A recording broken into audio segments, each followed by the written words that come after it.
Hi, I'm Mary Greendale, and this is Just Thinking. Welcome to our annual series of interviews of candidates for local government offices. The town election is May 21st. We have contests for select board for an open seat.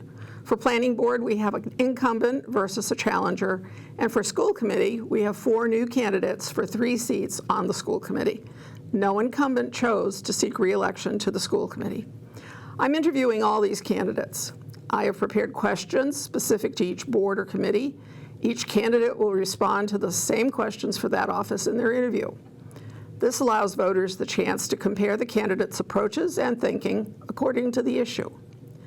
The interviews are done one at a time and will be posted when all the candidates for any office have been interviewed.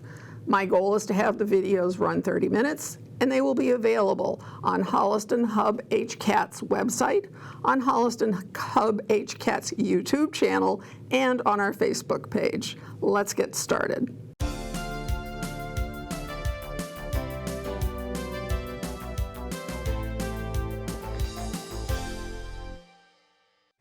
Okay, so now let me introduce you to a candidate for school committee, Frank Ogura. Hi, Great Frank. to be with you, Mary. Oh, it's nice to have you here. Thank you so much for coming. Sorry we couldn't have provided better weather to get here, but anyway. It's all right. So you have a couple of minutes now that you can just tell me a little bit about yourself and why you decided to run for the school committee. Awesome. I moved to Holliston 5 years ago with my wife, Megan. We moved from Arkansas. Really? Yeah, I had an opportunity there professionally. Grew up, born and bred in New Jersey. Okay. I wanted to get out of the Northeast and experience something new. And my time in life, this was a good opportunity. And we decided to move back to form a family. We really wanted to grow roots. We had traveled everywhere from Connecticut, Pennsylvania, even portion in Rhode Island. And then finally Arkansas, we said, where do we want to set our family? And that's where we landed on Holliston. Obviously at the referral of some family, not being from the area, they recommended Holliston, mainly because of its community, the small town feel, and really the great school system. Because as we were thinking about starting a family, that was a huge consideration point. This campaign is all about investing in the future. We look about what's happening in the school committee, the schools in general. We still have great schools, but I feel like we've hit a plateau. And I really want to help grow that within the school committee and put us on a path for success. The main focus point of this campaign is the budget, and I really want to make sure we get the budget in a foundational position so that we're able to start investing and not just funding the school system, not just funding basic education, but really investing how to make our students stronger in the communities, in the work environment, in the universities they choose to grow out of high school if that's what they choose. I'm definitely focused from a school committee perspective to build collaboration and communication. I know we're going to cover it later in a future question, but I see a lot of areas where there's just not a clear position on where we stand and where we want to go. A lot of it seems reactive, and I really want to make the school committee proactive, attacking problems before they become real issues, and be able to see around the corner before we simply react. And what do you do for work? I work in product management at actually Staples. Okay. So product management, for those that don't know, is really around identifying problems, whether it's in the company, the customer's having, and really finding solutions that are sustainable, that make sense, that are scalable. So I spend all day thinking about problems all my stakeholders have to find equitable solutions for them. Okay, all right. So what do you think are the top 3 issues for the schools today? Budget, you already named. Give me another 2. Building more on the budget, you can look at where the state is right now. I mean, we're not in a good position for the state of Massachusetts. You see the budget cuts happening left and right, and they're not even finalized yet. We're getting a paltry 0.9% from Chapter 70, which is not, I mean, it's already not ideal where we were at, but it really puts us in a harder position to really grow. As well as we have the latest budget that was presented, we still have over a 3% deficit between where we want to be and what the town is going to allocate to us. So that's a huge challenge, and that's something we have to really look at and make hard decisions on potentially this year so that we can start growing in the future, right? Our discussion should not be around cut. Mm-hmm. It really should be focused on growth. The other focus point of this campaign is leadership, making sure we have the right leadership in our administration to build those equitable relationships with our teachers, staff, paraprofessionals, and overall community. There is a distrust you can hear. I've spoken with a number of families and community members. There's a distrust between what's going on. Is there actually an issue? doesn't sound like it, actually. There sounds like there's just gaps in the communication, understanding what's really happening, and I want to help close that. I know the current school committee has really developed office hours and being able to speak to the community, but I think that's just a starting point. I think the conversation should be ongoing and consistent. And believe, too, that any media that's out there, we're fighting up against. A lot of media out there that honestly isn't true. I've heard from families that things are happening in the classroom. I know from fact that parents that have kids in the schools, that's not true. So we're potentially pushing away future parents in our community that want to send their kids to Holliston schools away because of that misinformation. In addition to, the third thing is really around respect in our community. We've seen a number of instances of hate across the board, whether it's anti-Semitic, racist. They're all equal, to be honest, in my opinion. There is no room for hate in our community. I think where we need to focus on the why it's happening. If we simply disregard it, it's not in a position where we're able to do much. And simply reacting to it and responding to it only goes so far. So to be proactive about it, understand why it's happening so that we can get to the root cause of it. Okay. So, coming from another state, this is always an interesting part. But so, do you attend town meeting, and do you understand the role of town meeting with the schools? Absolutely. Transparently, my previous professional role, I've been out of state during all the other town meetings, but I will be attending this May 13th, and simply believe the role of town meeting is to give the town a voice, give voters the ability to come, residents the ability to come, and put their stamp on what's happening. And the role that it plays in the school is really around the budget. Really, our budget is part of the town budget, and having that stamp of approval allows the town, the voters, the residents to have a say in that. So absolutely see the value of town meeting. It is a little bit different than what I'm used to where I grew up, but it is hugely important with how we've organized as a government. I'm going to stop you there just for a brief education, because that's part of what I think is important about these interviews. Absolutely. Okay. If you look at a pyramid, okay, what's up here for decision making and who's ultimately responsible, it's town meeting. Yep. They're not just advisors. They're not, you're bringing your case to town meeting and convincing them of what it is the schools need, want, or otherwise. Yes. Okay. So they have the power. Yes. Whatever. Okay. I know, coming from, boy, it's not bad enough when you come from another part of this country, but if you come from another country and you try to figure this out, I mean, you have to be a whiz kid. So anyway, what do you think the role of a school committee member is within the community? So you yourself. An advocate of the schools. The role of school committee is to hire and evaluate the superintendent. It's to prepare and manage the budget and set policies for the schools. Set policies for the school district. But it goes much bigger than that. Those are the three core responsibilities. In my opinion, the school committee needs to be an advocate for our schools, talking to our community members, being part of the community, working with other committees to help advocate for the school. I think, and you'll hear it later, one big opportunity we have is we know the town of Holliston, we are focused on, I wouldn't say pushing businesses away, but having a very keen eye to what we allow and what we don't allow. That's putting a huge burden on our budget. And we need the ability to be able to go out there and say, be welcoming to business if it makes sense, right? We don't want to become a free-for-all, but we definitely have to increase the ability for businesses to come to Holliston, invest with us, so the entire burden, or most of the burden, isn't on our residents. It will always be on the residents. It has to be. Well, entirely, right? The problem with Holliston is that, I'm on the Board of Assessors right now. So our best estimate is that at the very highest, you could get 20%. Yes. And that's in our strategic plan, we have 80%. We're currently at 88%. All right. It's like, but it is such a long shot, yes. And it requires an investment in sewers to be able to make it happen. Yes. So it's not as simple as simply welcoming businesses. It's not just being nice. I mean, we've tried all the nice stuff, and while people lately, I think there have been some contentious issues, and I think they've all had, legitimate issues to discuss. The bottom line is nice goes just so far if we don't have the capacity that a business needs to Very be challenging. able to, what are they going to do? They're going to go somewhere else, And that's why it requires cross-planning across all the committees. It requires much, absolutely.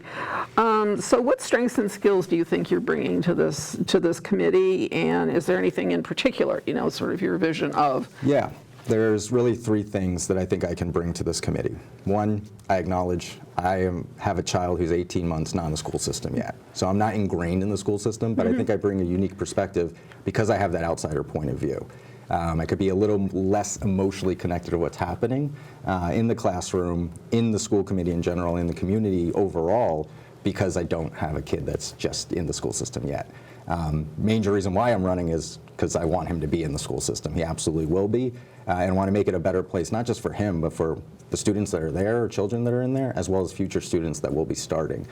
The three things I think I bring is, one, financial acumen. So in product management, the biggest thing we actually manage is the budget. Understanding you have a finite amount of money, how to best use that. Look at our transportation right now, it's going through the roof. It's almost doubling. And there's a lot of factors that went into that, things we could have planned for, may have said, okay, maybe not this year, and then now we're dealing with those issues. But at the same time, it's important we look at where we can bring change there. Is there an opportunity to renegotiate that? I know a number of towns around us are actively doing that. That is something I believe we should do. Special education. I have a kind heart to special education. I have a few family members that are impacted, as well as a lot of families that in this town that are. It's not something we should divest in. We shouldn't be forcing outplacement. What we should be saying is, how can we invest? Where are those areas of opportunity where we do have larger problems that we can start investing in, and working with other towns and districts to invest together, other than saying, yes, there's other options out there, and then obviously continuing and sending more money out of the district. Another thing is analytical acumen, so understanding the data of what's going on. So that does play with the financial side, but really understanding what is the sentiment of the town, right? Like, where are people feeling distressed? Where are they not happy? And taking that data and aligning it with the financial data, say, where do we need to invest? What are the people saying? And aligning it there versus making one-off decisions just to simply cover holes in the budget. And the third thing is communication. My big part of my role today professionally, as well as in other areas where I support, is clear communication. What is the problem? And identifying what the problem is, and identifying a solution that is equitable and impactful. How do we make a difference? Again, we don't want to just put a hole on it or a cover on the hole and say tomorrow's problem. We really want to dig deep and get to the root cause of the problem. So those are the three things I really feel like I can bring to the school committee. Okay. One big thing that has happened here over the years is that we went from having 5,700 kids in the schools down to 2,700 kids in the schools, and only a third of the people in town, a third of the households have children. Yes. So you have a much smaller universe of people who are using the schools, and the other 2/3 don't really know what's going on, except by either rumor or explosive kind of headlines somewhere. So, just that's one of the big challenges that wasn't the case in the past. Yes. And how do we speak to the community, right? It's not just about speaking to parents. Yeah. And I think it's great the school committee has opened up school emails and notifications to the community. I know there's a lot of feedback. Why is there not an open enrollment process? It's a closed enrollment. I know. That's interesting. And the technical challenge, and that's where I think too, from my background in technology as well, how do we, a simple problem like that should not be a problem. Yeah, I have no clue. Because, I just have no clue. So, did I already do the high thinking and visionary idea? No, I don't think so. No.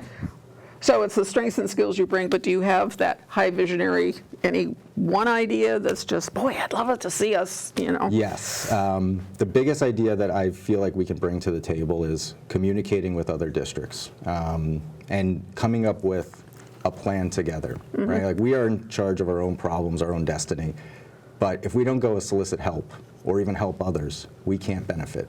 The one thing I touched on, special education is a good example. There's a lot of different needs out there.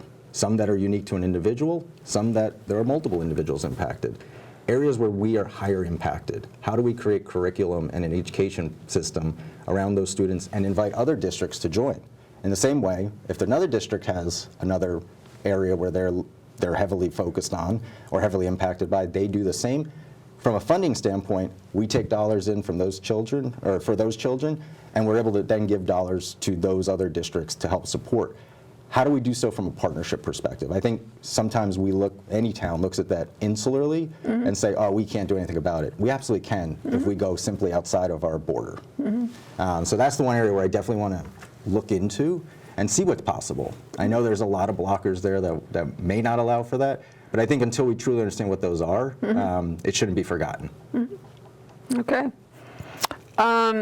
How did you react to the news that the superintendent got a vote of no confidence from the teachers? Yeah, I think the first thing is, well, that's significant. Yeah. The teachers have put a clear stance on it. Yeah.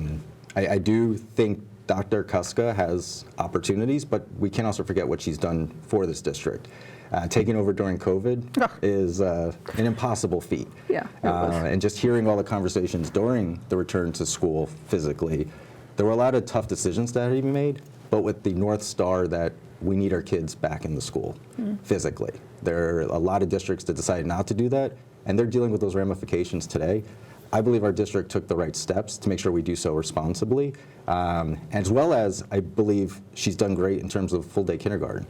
That's fully funded. Like that, I know we were one of the lagging districts in there, but that was talked about 10 years ago, and she finally made it happen. And I know there were budgetary, we'll say, tailwinds in that allowed for that, but she saw the opportunity, took a hold of it, and in partnership with the school committee, made it happen. At the same time, I think we have a huge opportunity with communication and creating an equitable environment of work. You can see from the teachers and their feedback, there is feelings of hostility, right? There's not a partnership here. It's us versus them. I don't think an administration, a school committee, and our teachers, educators, paraprofessionals, and staff shouldn't be working against each other. They need to be working together.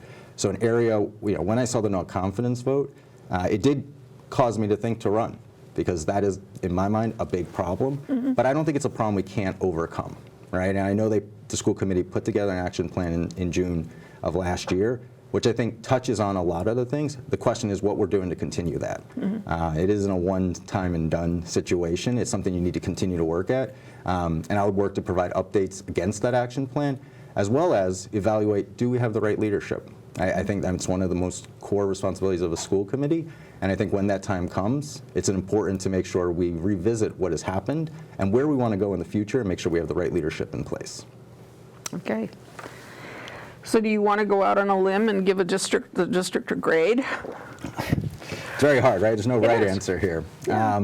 It's a good exploration, though, how people think. It is a good exploration.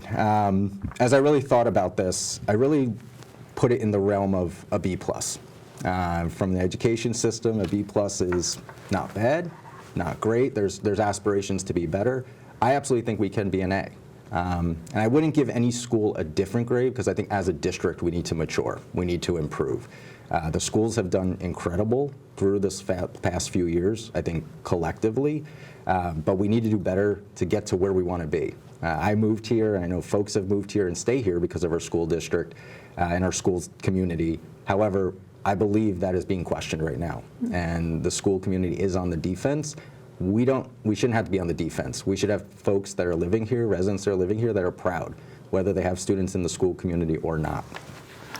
I think some of the data is better than people know that it is, and so then it gets to the question of how do you get that out? And seriously, I'm a journalist, and so my whole industry has gone to, hell in a handbasket in the last couple of decades. And, how do you bypass fake news? Where do you get your word out? How do you convince people that, what you're putting out there is truthful and make them aware? It's really, really hard without a central newspaper or something. Yes, and people, and not their fault, they read something and they naturally believe it, right? If it's on Facebook or whatnot. I had a couple folks come to me when I was in the neighborhoods just chatting with residents. Oh, in kindergarten, Holliston, they forced them to pick a gender. Like, that's not happening. And as if that's even legal. That's not happening. And I know that because I have friends and neighbors that are in the community. Well, I think something like that would have been, I think we all might have heard about that. That would have been on the same scale as a no vote of confidence, because that's the kind of thing that would create a law case. Yes. So you'd know about it.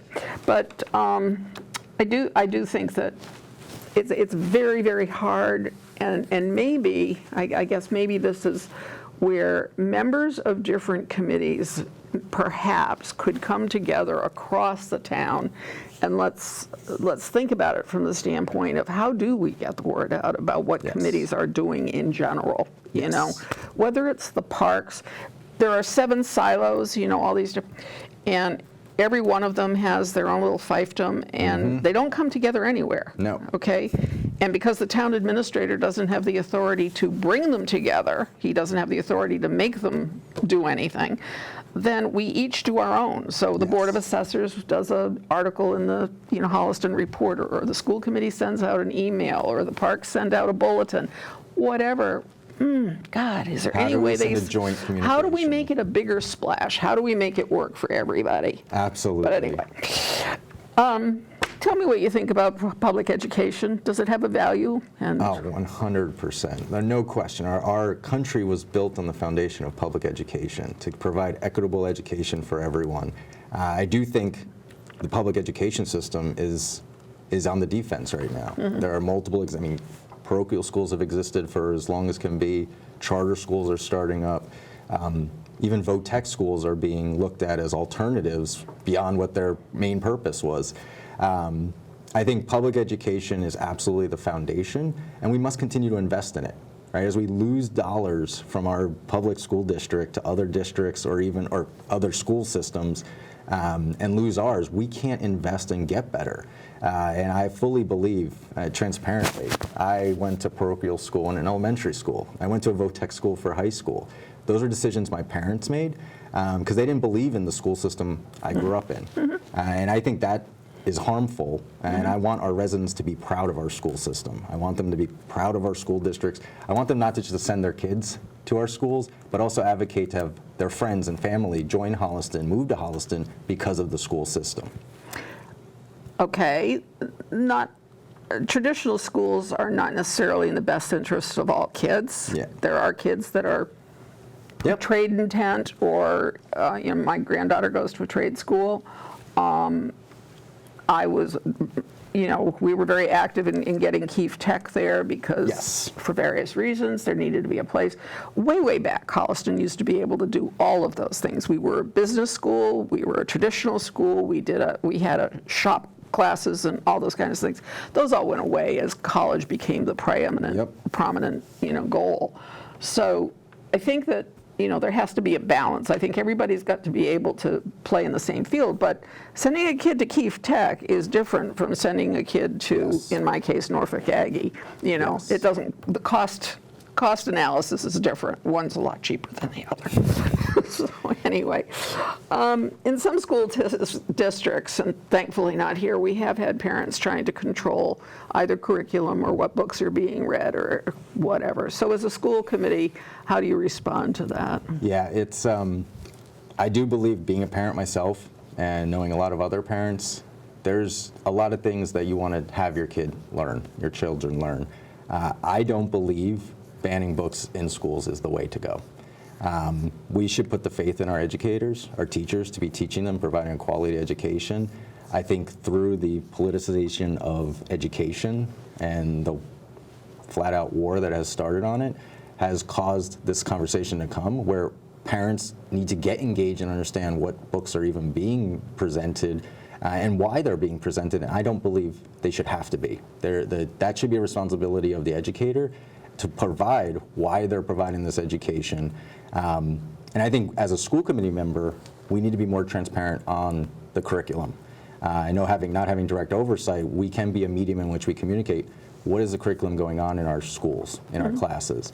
I think being more transparent on that related to the fake news we had talked about, it takes the information we hear of other states, what's going on, and eliminates that because they know what's happening in our schools.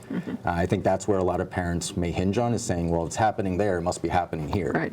That's traditionally not the case. Yeah. So I think making the curriculum more transparent will allow parents to actually have more trust. I think the distrust is not knowing exactly what goes on when their child is dropped off at school. Well, I could understand that. I don't have kids in there now, but yeah, that would worry me. So In the final analysis, the school committee has little direct authority over the curriculum or operations on a day-to-day basis. So within that confine, what do you hope to accomplish in the next 3 years? Yes, bringing in, as I mentioned prior, the right leadership, right? Because the leadership does have the ability, or has the responsibility of setting the curriculum, and making sure the leadership we have today is doing that appropriately. And as a committee member, being able to advocate for that curriculum. Coming back to your previous question, I think we can be the medium. We've done a lot of strides to get there, what the committee has done so far. I think we can take it a lot further. Being able to get out there and speak about what's going on in our schools without having direct control. Nor do I think a school committee should have direct control on the curriculum. Leave that up to the experts, which is our educators. Okay. So you want to take a couple minutes and just do a wrap up and put a little bow on top? Absolutely. I'm running for school committee because I believe we can make a difference. The school committee thus far has made huge strides, but I believe we hit a plateau. And I believe there is a time for change. And being able to look at things differently. The first thing I want to look at or focus on is the budget. Without a sound budget, can't really do a whole lot.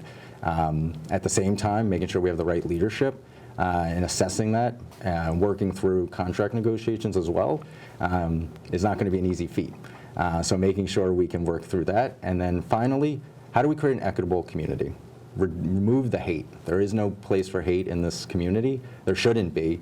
And in eliminating that, you have to look at why it's happening. And working with our community, communicating with our community, I don't believe there's over-communication. I believe sometimes when you believe you're saying things 100 times, you need to say it 101 times, and making sure you keep getting the message out there. So I humbly look for your vote on May 21st. All righty. Thanks so much, Frank. You've done your homework, so please remember to vote on May 21st. It's important for you, your family, and the community. Thank you.